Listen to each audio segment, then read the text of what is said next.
Extreme drought is occurring for a second year and taking a severe toll on the livestock industry, resulting in increasingly higher prices for beef products.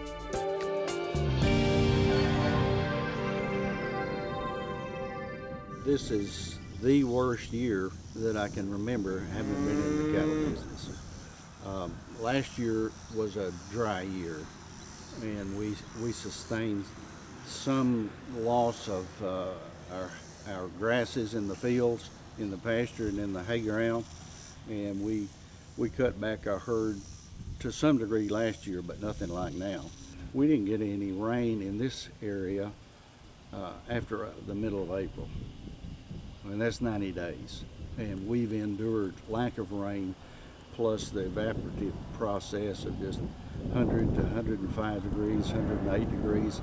It just sucks the water away and sucks the life out of the farm. Gary Rowlands is a fourth-generation rancher on this farm in Pope County, north of Russellville. His great-grandfather established it in the late 1800s. Gary endured the heat waves of 1980 and 88 and says that combined with last year's drought, this is worse because the heat and dry weather began in April, not July. The situation is so bad throughout the River Valley, a standing room crowd of more than 400 packed a drought management meeting at Arkansas Tech July 10th.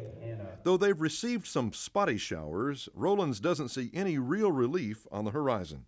We think it will persist for another 2 months. We're going to be maybe part-time farmers in that we'll have at the most half, and we may be down to either 25% of our cattle herd.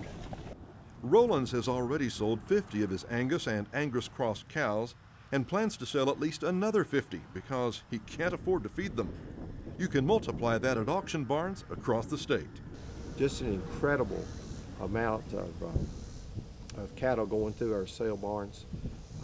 Our local sale barn is typical of the barn on I-40 there at Ozark, over here at Ola, and also at Lewis Auction there in Conway.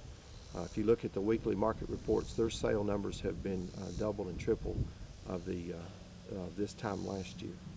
County Extension Agent Phil Sims said one sale started at 6 a.m. Saturday morning and ran through the night. The reduced herd numbers will continue to be felt in the price of beef at the meat counter.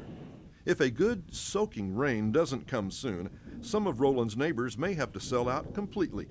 But he's learned that life comes with adversity and believes a better day is coming.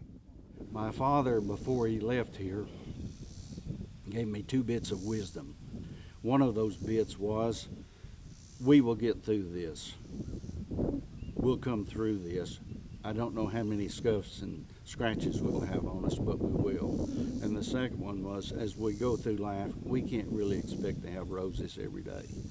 We have to have expectations of good days and realize that we've got enough grit to get through the difficult days.